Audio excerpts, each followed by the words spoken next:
हम लोग बात करेंगे नेगेटिव एंड इंट्रोगेटिव सेंटेंसेस। देखो साथियों, नेगेटिव एक नेगेशन वर्ड से बना हुआ है जिसका मतलब होता है ना। किसी भी सेंटेंस को ना के रूप में कन्वर्ट करना, यानी कि उसका जो मीनिंग है वो नकारात्मक है, ठीक है, उसे नेगेटिव बोलते हैं। इंट्रोगेटिव का मतलब है इंट्रोगेशन करना। एक एक लैटिन वर्ड है इंट्रोगेट, यानी किसी भी, देखो कभी भी कहीं कस्टडी में पकड़े जाते हो तो एक वहाँ पे क्या कहता है, इंट्रोगेशन चलता है, वहाँ पे इंट्रोगेट किया जाता है, ठीक है, तो यानी कि उससे क्वेश्चन किया जाता है, ठीक है। कौन सा फॉर्म में, तो यहाँ पे इंट्रोगेटिव WH वाले भी होते हैं, एक होता है सिंपल फॉर्म में इंट्रोगेटिव, ठीक है। तो हम लोग यहाँ जो पढ़ेंगे वो सिंपल फॉर्म में होगा इंट्रोगेटिव, यानी कि जो सेंटेंस के पहले क्या लगा होना चाहिए, क्या लगा होगा, ठीक है। चलिए देख लेते हैं। जिसे कह रहा है कि सोना काला नहीं होता, ये क्या आपका नेगेटिव सेंटेंस है। कैसा है साथियों, नेगेटिव।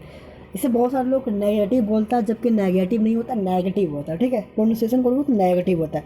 सोना काला नहीं होता, हम लोग ने आपको सिखाया था use of verb to be में, यानी use of is am are में, यानी कि एम इज आर भी बोलते हैं बहुत सारे लोग, बुक में भी दिया होता है।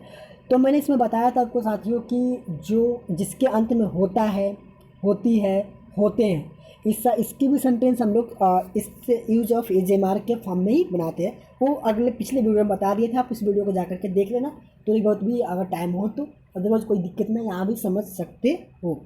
सोना काला नहीं होता है, तो गोल्ड इज नॉट ब्लैक। अब इसका स्ट्रक्चर सीख लो। स्ट्रक्चर बाई द वे मैंने यहाँ पे टाइपिंग नहीं किया था, स्ट्रक्चर सीख लो क्या होगा। बाई द वे पर सब्जेक्ट लिख लेना, सब्जेक्ट होता है, ठीक है। उसके बाद आप according to subject is am are जो हो, इज या एम या आर को पुट कर लेना। फिर उसके बाद नॉट लगा देना साथियों, नॉट यानी कि नेगेटिव ऑर्डर। फिर उसके बाद जो आपको मन में जो सेंटेंस में दिया होगा अदर वर्ड्स उसे पुट कर देना, कुछ ज़्यादा नहीं, सब्जेक्ट कर देना, एज एम आर लगा देना, नोट लगा देना और उसके बाद अदर वर्ड्स लगा देना, ठीक है। कोई इसमें बड़ी बात नहीं है साथियों, बहुत आसान है। तो क्या हो जाएगा यहाँ पे, सब्जेक्ट क्या आपका गोल्ड, फिर उसके बाद वर्ब लगाना दूसरे नंबर पे तो इज, फिर उसके बाद क्या लगाना, नेगेटिव सेंटेंसेस के लिए नॉट का यूज कर देना, तो क्या लग जाएगा साथियों, नॉट। तो गोल्ड इज नॉट, और उसके अंत में अदर वर्ड्स क्या है, यानी कि एडजेक्टिव क्या है, ब्लैक। ब्लैक क्या पे एडजेक्टिव है, किसके एडजेक्टिव बता रहा है, सोना के बारे में विशेषता बता रहा है। सोना काला नहीं होता है, उसके बारे में विशेषता बता रहा है गोल्ड और ब्लैक। तो ब्लैक कैसा वर्ड है, एक एडजेक्टिव वर्ड है, ठीक है। इसलिए इसके पहले हम लोग आर्टिकल का यूज नहीं किया, अदरवाइज ये नाउन होता तो इसके इसके पहले हम लोग आर्टिकल का यूज करते, क्या चीज़, ए या एन या द का यूज जरूर करते हैं, ठीक है। तो गोल्ड इज नॉट ब्लैक, ठीक है। माँ क्रूर नहीं होती है, तो मॉम भी लगा सकते हो according to new grammar era, और द मदर भी लगा सकते हो। The mother is not cruel. Cruel मतलब होता है क्रूर, क्या होता है साथियों, क्रूअल, क्रूर होता है, सॉरी। क्रूर मतलब बोले तो निर्दयी। बर्फ गर्म नहीं होता है, बर्फ गर्म नहीं होता है, तो ice is not hot, hot, ठीक है, आइस इज नॉट हॉट। क्या दूध लाभदायक होता है, इज मिल्क यूजफुल। यूजफुल मतलब लाभदायक, फायदेमंद, ठीक है। अब देखो इंट्रोगेटिव सेंटेंसेस था, ये वाला जो था इंट्रोगेटिव था। इंट्रोगेटिव के लिए क्या करना है, जो इज एम आर आप लगा रहे थे उसके पहले क्या करना है, सबसे पहले आपको उसको लगा देना है, फिर उसके बाद आपको सब्जेक्ट लगा देना है, फिर उसके बाद नोट दिया होगा, नेगेटिव वाले वर्ड डाला गया को तो नोट लगाना, अदरवाइज अदर वर्ड्स लगा देना लास्ट में, कुछ ना करना है। और फिर सबसे लास्ट में एक आप ये वाला चिन्ह लगा देना, इसको बोलते हैं इंट्रोगेटिव मार्क्स, यानी कि क्वेश्चन मार्क्स बोलते हैं इसको, ठीक है। और ये आपको सोल्व एग्जाम्पल करवा रहे थे साथियों, एक्सरसाइज में भी नहीं गए। फिर कह रहा है कि क्या साधु दयालु होते हैं, आर सेंट्स काइंड। देखो सेंट्स है इसलिए प्लूरल, इसलिए इसके साथ आर्टिकल, सॉरी इसके साथ वर्ब जो लगा था प्लूरल फॉर्म लगा था। चलिए अब अपने एक्सरसाइज 18 की ओर चलते हैं। ऐसे कह रहे सांप वफादार नहीं होता है, द स्नैक, स्नैक नहीं होता, snake, the snake is not faithful. अब इसे स्पोकन में कैसे बोलोगे, जब कोई आपको छोटा फॉर्म में बोलना हो, यानी कि स्पोकन में आप किसी भी बड़े से बड़े वर्ड को छोटा करके बोलते हो, ठीक है, उसे बोलते हैं स्पोकन, ठीक है साथियों। ये तो आपको पता ही होगा जब आप पढ़ रहे हो तो, किसी भी चीज़ को छोटा फॉर्म करना। तो इसके क्या बोल सकते हो, the snake isn't, is not के बदले में क्या बोल सकते हो, इजंट, इसे बोलते हैं कंट्रैक्टेड फॉर्म। क्या बोल सकते हो, कॉन्ट्रैक्टेड फॉर्म। आप जाओगे गूगल पे search Mario contracted form of the इजेमार, ठीक है, यानी कि एक्चुअली वर्ब का कॉन्ट्रैक्टेड फॉर्म दे दो, वहाँ पर बहुत सारे मिल जाएंगे गूगल पे।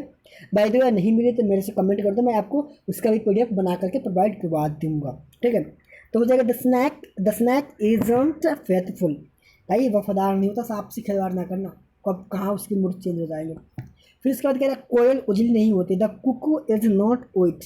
जो कोयल की कलर कैसी होती है, ब्लैक होती है, द कुकू इजंट वाइट। दूध काला नहीं होता है, milk is not black, milk isn't black. अब देखो यहाँ पे एक चीज़ सीख लो, ये 5 रुपये का गुण सीख लो, इज नॉट, आर नॉट और एम नॉट, देखो एम नॉट को एमेंट नहीं लगाते हैं, एम नॉट। इन तीनों के बदले ना आप एक वर्ड यूज कर सकते हो जो कि गूगल पे भी सर्च मारोगे ना नहीं मिलेगा। बाय द वे आप विकीपीडिया पर जाओगे तो मिलेगा, बहुत नीचे जाओगे तो AINT एक वर्ड होता है एंट। इन तीनों के बदले में is not, are not, am not के बदले में यूज कर सकते हो एंट, ठीक है। बाय द वे आप गूगल पे भी सर्च मार लो ना मिलेगा भाई। चलो इसके बाद आ जाते हैं, इसके नेक्स्ट वर्ड है, नेक्स्ट सेंटेंस कह रहा है साधु दूध काला नहीं होता है। नेक्स्ट सेंटेंस है दूध काला नहीं होता है, ये तो मैंने बता ही दिया। साधु बेईमान नहीं होते हैं। Saints are not dishonest honest. Saints are not dishonest. माँ क्रूर नहीं होते, ऊपर के सेंटेंस में सॉल्व एग्जाम्पल में भी था ये वाला, माँ क्रूर नहीं होती। The mother is not cruel, the mom भी लगा सकते हो न्यू एरा के अनुसार, ठीक है। इसे ऐसे ही बोल सकते हो द मदर इजंट क्रूअल। क्या गाय नेक होती है। इज द काउ जेंटल, ये इंट्रोगेटिव है, इसके साथ क्वेश्चन मार्क्स लास्ट में लगेंगे। Is the cow gentle. फिर कह रहा है क्या कुत्ता वफादार होता है। Is the dog faithful. क्या दूध मीठा होता है। Is milk sweet. साथियों इतनी मेहनत से वीडियो बना रहे हैं, वीडियो को शेयर जरूर करना है आपको। फिर कह रहा है क्या आदमी मरणशील होता है। Is man mortal. फिर कह रहा है क्या सोना पीला होता है। Is gold yellow. फिर कह रहा है क्या शिक्षक दयालु होते। Are teachers kind. क्या सिंह बहादुर होता है। Is the lion brave. क्या गरीब लोग ईमानदार होते हैं। Are the poor honest. अब देखो एक्चुअली पुअर ना बहुत लोगों की ज़िंदगी बर्बाद कर रखा है। ये पुअर वर्ड, पुअर गरीबी की बात नहीं कर रहा हूँ। जो देखो पुअर में यही लोग नहीं समझ पाते अभी तक कि पुअर एक्चुअली एडजेक्टिव है या नाउन है, ठीक है। देखो साथियों कोई भी वर्ड ऐसे होते हैं ना एक्चुअली उसके हम वर्ड के यानी कि काम के अनुसार उसे डिसाइड करते हैं कि इट इज़ द नाउन या इट इज़ द एडजेक्टिव, ठीक है, या इट इज़ द वर्ब, ठीक है। उसके काम के ऊपर डिपेंड करता है। तो जो यहाँ पे जो पुअर वर्ड है ना ऐसे लगा सकते हैं द मैन इज पुअर, तो यहाँ पे पुअर आपका एडजेक्टिव हो गया। बट द पुअर इसके अगर पुअर के साथ द लगा दिए, आर्टिकल द यूज कर दिए, तो जो पुअर वर्ड एडजेक्टिव एक्चुअली इसका जो ओरिजिन है, इसका जो जन्मजात ये जो वर्ड है ना पुअर, ये एक्चुअली एडजेक्टिव होता है। बट इसके पहले आर्टिकल द लगा देते हैं पुअर, तो इसका मतलब हो जाता है गरीब लोग, यानी गरीब से रिलेट करने वाला वर्ड, ठीक है। तो ये क्या हो जाता है एक्चुअली, ये गरीब से जो आने वाले जो व्यक्ति होते हैं, जो गरीबी से उठ के आते हैं, गरीब लोग होते हैं, उसको रिप्रेजेंट करने लगता है। द आर्टिकल द लगाते हैं, ठीक है। तो आपको कन्फ्यूजन नहीं होना, एक्चुअली ये जन्मजात एडजेक्टिव होता है, और जब इसके साथ आर्टिकल द लगा देते हैं तो इसका मतलब चेंज होकर के ये नाउन हो जाता है। और नाउन में कैसा हो जाता है, तो ये गरीब लोग एक वर्ड शो करता है, गरीब लोग, ठीक है। तो क्या हो जाएगा आर द पुअर ऑनेस्ट, तो क्या हो जाएगा यहाँ पे जो द पुअर है ये क्या है आपका नाउन है। ये एक फंडामेंटल क्लियर कर लेना है। तो साथियों बस इस वीडियो में इतना ही, एक चीज़ भी सीख लिए। तो मिलेंगे आपसे अगले वीडियो में, वीडियो को शेयर कर दो सभी के साथ, और वो भी पढ़ते रहेंगे, आप भी पढ़ते रहो। Thank you everybody.